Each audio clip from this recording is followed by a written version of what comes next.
Hello everyone. Today we will learn exercise 3.5 question 4 question 3. Yash scored 40 marks in a test, getting 3 marks for each right answer and losing 1 mark for each wrong answer. Had 4 marks been awarded for each correct answer and 2 marks been deducted for each incorrect answer, then Yash would have scored 50 marks. How many questions were there in the test? यश ने एक test attempt करा था, उसमें उसने कुछ wrong answers दिए थे, कुछ राइट आंसर्स दिए थे. तो उस पर हमें 2 सिचुएशंस दी गई है, उस पर से हमें 2 इक्वेशंस बनाने हैं और सॉल्व करना है. तो हम सपोज करते हैं, suppose number of right answers by Yash is x and number of wrong answers by Yash is y. Suppose उसने x करेक्ट आंसर दिए हैं और y इनकरेक्ट रॉन्ग आंसर्स दिए हैं.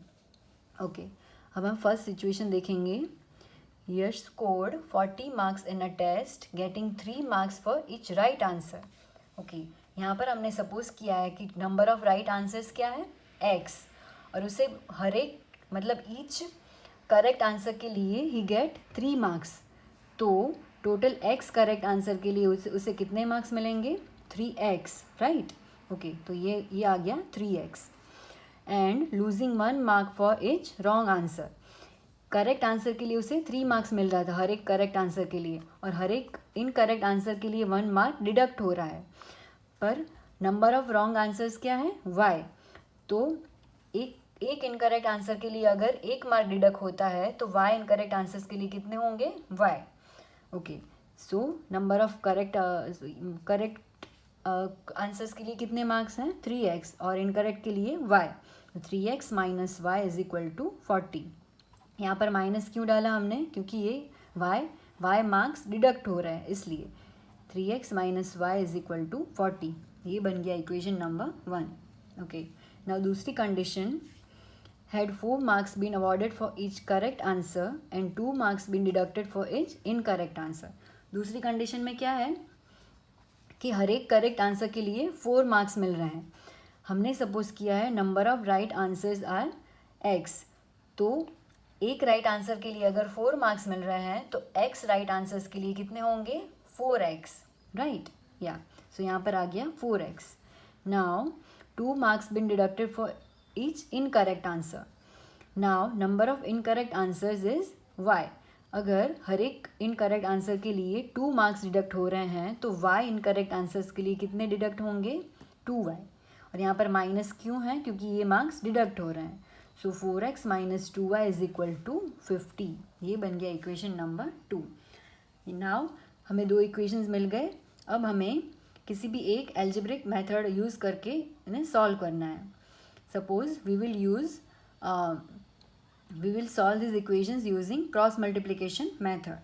तो सबसे पहले हमें इसे जनरल फॉर्म में लाना पड़ेगा, ज़ीरो वाले फॉर्म में. 3x minus y minus 40 is equal to 0. 4x minus 2y minus 50 is equal to 0. तो सबसे पहले हम x is equal to y is equal to 1 ऐसे लिख देंगे.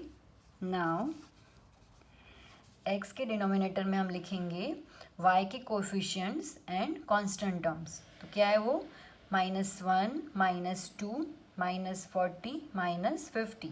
ओके, नाउ y के डिनोमिनेटर में हम लिखेंगे x के कोफिशिएंट एंड कांस्टेंट टर्म. पर यहाँ पर हम पहले कांस्टेंट टर्म लिखेंगे, उसके बाद x के कोफिशिएंट लिखेंगे.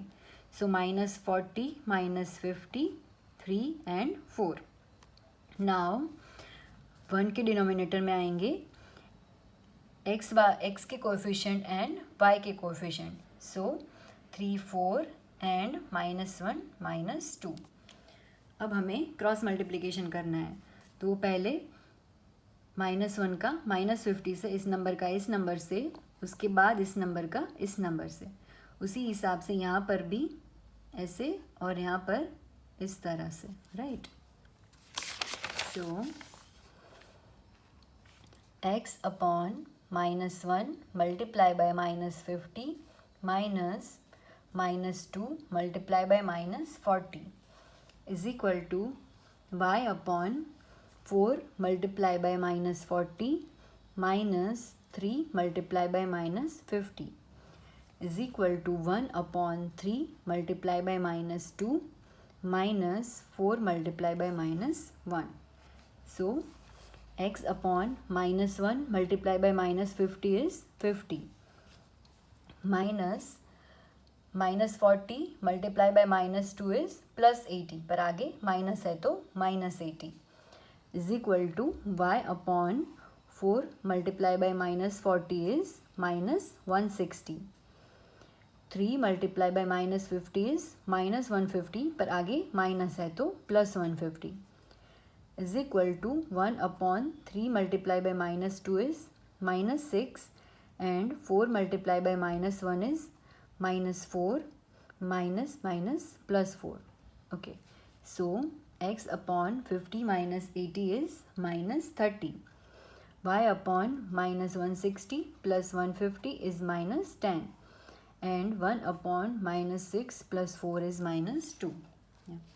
Now क्या करेंगे हम x वाले टर्म्स को कांस्टेंट टर्म से कंपेयर करेंगे और y वाले टर्म को भी कांस्टेंट टर्म से कंपेयर करेंगे. So x upon -30 is equal to 1 upon -2. x is equal to -30 upon -2. यहाँ पर हम माइनस साइन कैंसिल कर सकते हैं and 30 by 2 is 15. So x is equal to 15. Now we will compare y वाला term with constant term. So y is equal to -10 by -2. यहाँ पर भी हम माइनस साइन कैंसिल कर सकते हैं. So y is equal to 5. या so हमने क्या सपोज किया था? Suppose right answers by Yash is x and wrong answers is y. Yash gave 15 right answers and 5 wrong answers. पर हमें ये फाइंड नहीं करना है, हमें आगे भी फाइंड करना है. क्या फाइंड करना था हमें? How many questions were there in a test.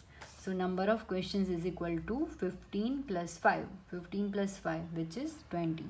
तो ये हमें मिल गया answer.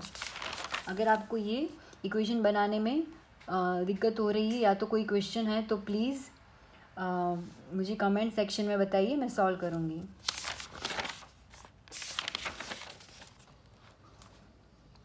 Now we will solve question number 4.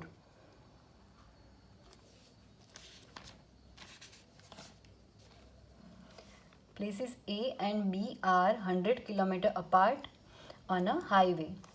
One car starts from A and another from B at the same time. If the cars travel in the same direction at different speeds, they meet in 5 hours. If they travel towards each other, they meet in 1 hour. What are the speeds of the two cars? हमें यहाँ पर find करनी है speeds of the, जो car A से start कर रही है उसकी स्पीड और जो कार B से स्टार्ट कर रही है उसकी स्पीड. तो हम सबसे पहले वही सपोज करेंगे. Suppose speed of a car starting from place A is x km/h and speed of a car starting from place B is y km/h. ये x और y हमें फाइंड करना है. तो सबसे पहले हम डायग्राम से थोड़ा सीखने की ट्राई करेंगे. Places A and B are 100 km apart on a highway. Suppose this is a highway. ये place A, this is place B, and they both are 100 km apart. Okay. Now one car starts from A and another from B. एक car यहाँ से start कर रही है और एक car from point B यहाँ से स्टार्ट कर रही है.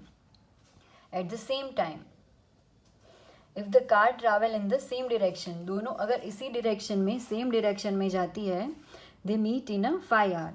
Suppose ये कार A से स्टार्ट कर रही है और ये इस डायरेक्शन में मूव कर रही है. ये कार B से स्टार्ट कर रही है और इस डायरेक्शन में मूव कर रही है. तो suppose they will meet somewhere at point P. Suppose यहाँ पर 5 घंटे के बाद ये मिलेंगी. ओके. अब हम इससे कैसे इक्वेशन बना सकते हैं? हम सबको ये तो पता है, speed is equal to distance upon time. ये इक्वेशन का यूज़ करके हमें ये फॉर्मूला का यूज़ करके हमें इक्वेशंस बनाने हैं। हमारे पास ये ए बी डिस्टेंस है विच इज़ 100 किलोमीटर, पर हमारे पास ये बी पी डिस्टेंस नहीं है और ये ए पी डिस्टेंस भी नहीं है। ओके, देखते हैं हम क्या कर सकते हैं।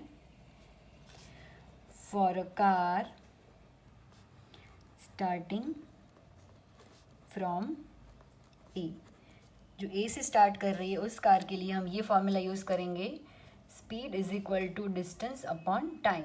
तो जो कार ए से स्टार्ट कर रही है उसकी स्पीड हमने सपोज करी है वो क्या है, x। तो यहाँ पर s की जगह लिखेंगे हम x is equal to distance, ये ए पी डिस्टेंस जो हमें पता नहीं है तो हम सिर्फ d लिखेंगे यहाँ पर डिस्टेंस। ओके, और टाइम कितना है, ए को जो कार ए से स्टार्ट कर रही है उसे पी तक पहुँचने में कितना टाइम लगता है, हमने देखा यहाँ पर 5 आवर्स दिया गया है क्वेश्चन में, तो यहाँ पर t is 5, so d is equal to 5x। तो हमें ये पूरा ए पी डिस्टेंस जो है वो कितना मिला, 5x। पता समझ आया ये आपको? कार ए से स्टार्ट कर रही है, उसे पी तक पहुंचने में 5 घंटे लगते हैं, तो हमने टाइम की जगह टी की जगह 5 लिख दिया, और स्पीड हमने सपोज की है x किलोमीटर पर आवर, तो हमने s की जगह x लिख दिया। अब हमने क्रॉस मल्टीप्लिकेशन करके d is equal to 5x, जो ये डिस्टेंस है ए पी, ये 5x फाइंड किया, simple, right? Okay, now for a car starting from point B, जो कार पॉइंट बी से स्टार्ट कर रही है उसके लिए भी हम सेम फार्मूला यूज़ करेंगे, speed is equal to distance by time. जो कार बी से स्टार्ट कर रही है उसकी स्पीड क्या है, y is equal to D upon, okay, जो कार ए से स्टार्ट कर रही थी उसे पी तक पहुंचने में 5 घंटे लग रहे थे, और जो कार बी से स्टार्ट कर रही है उसे भी पी तक पहुंचने में 5 घंटे ही लग रहे हैं, तो यहाँ पर भी टाइम की जगह हम 5 लिखेंगे, so d is equal to 5y। ये कौन सा डिस्टेंस है, ये बी पी डिस्टेंस हमें मिला 5y। ओके, तो ये डायग्राम देख के हम ऐसा आराम से कह सकते हैं कि A B plus B P is equal to A P, right? ये ए और बी के बीच का जो डिस्टेंस है और बी और पी के बीच का जो डिस्टेंस है ये पूरा ए पी है, तो A P is equal to A B plus B P. A P, ये ए पी पूरा क्या है, हमने फाइंड किया 5x is equal to A B is 100 and B P is 5, 100 plus 5y। Okay, now हम variables को एक तरफ रखेंगे और कांस्टेंट टर्म को एक तरफ, तो क्या होगा, 5x minus 5y is equal to 100। ये हमें मिल गया इक्वेशन नंबर 1। ये थोड़ा समझने में डिफ़िकल्ट है, पर आप देखिए, आप डायग्राम से समझने की ट्राई करेंगे तो बहुत इजी पड़ेगा ये आपको। हमने ए बी डिस्टेंस हमें दिया गया था, हमने बी पी और ए पी डिस्टेंस फाइंड कर लिया और उसके ऊपर से हमने इक्वेशन बना लिया। ओके, तो ये एक कंडीशन से हमने बना लिया इक्वेशन। नाउ दूसरी कंडीशन क्या है, if they travel towards each other. ये दोनों पहले कंडीशन में दोनों कार जो ए से स्टार्ट कर रही थी बी से स्टार्ट कर रही थी, दोनों एक ही डायरेक्शन में जा रही थी, पर यहाँ पर दोनों एक दूसरे के तरफ आ रही है, मतलब एक इधर से आ रही है कार और एक इधर से आ रही है, तो हमें ये सिचुएशन लेके अब इक्वेशन बनाना है। तो हम फिर अगेन हम डायग्राम ड्रॉ करेंगे।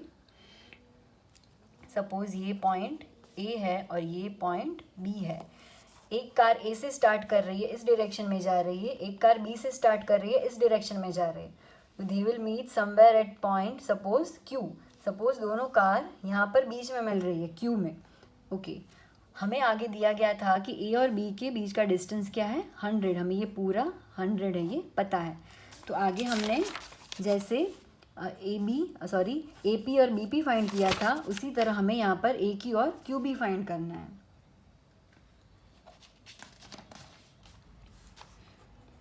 For car starting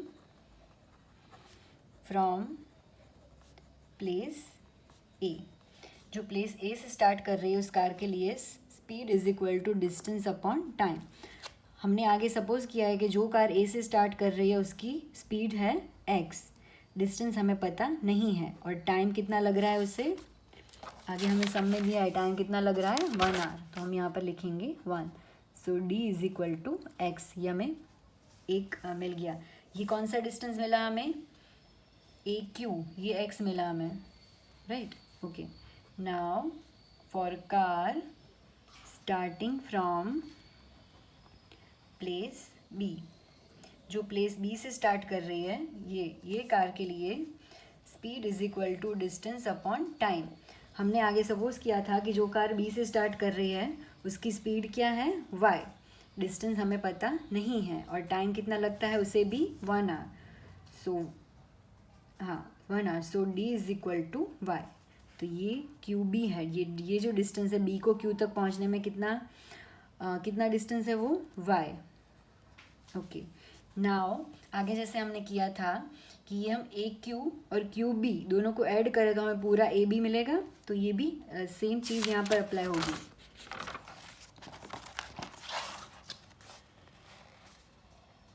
AQ plus QB is equal to AB।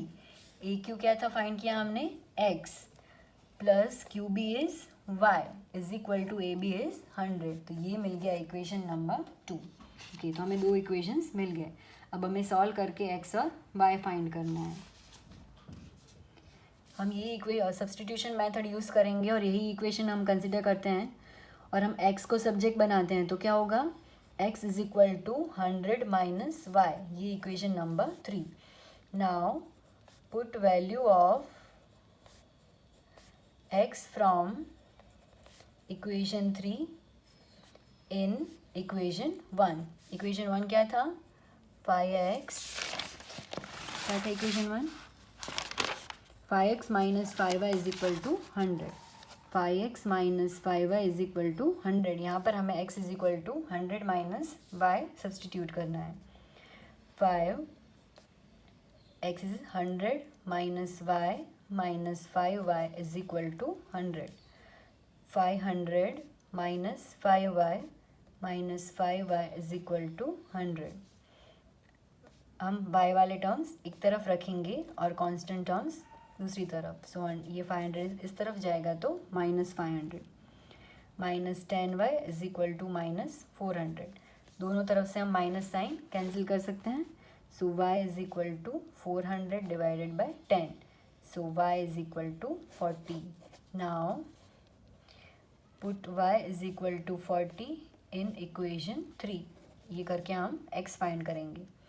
x is equal to 100 minus 40, x is equal to 60। तो हमें दोनों x और y मिल गए। हमें फाइंड क्या करना था, speed of a car starting from A and speed of a car starting from B।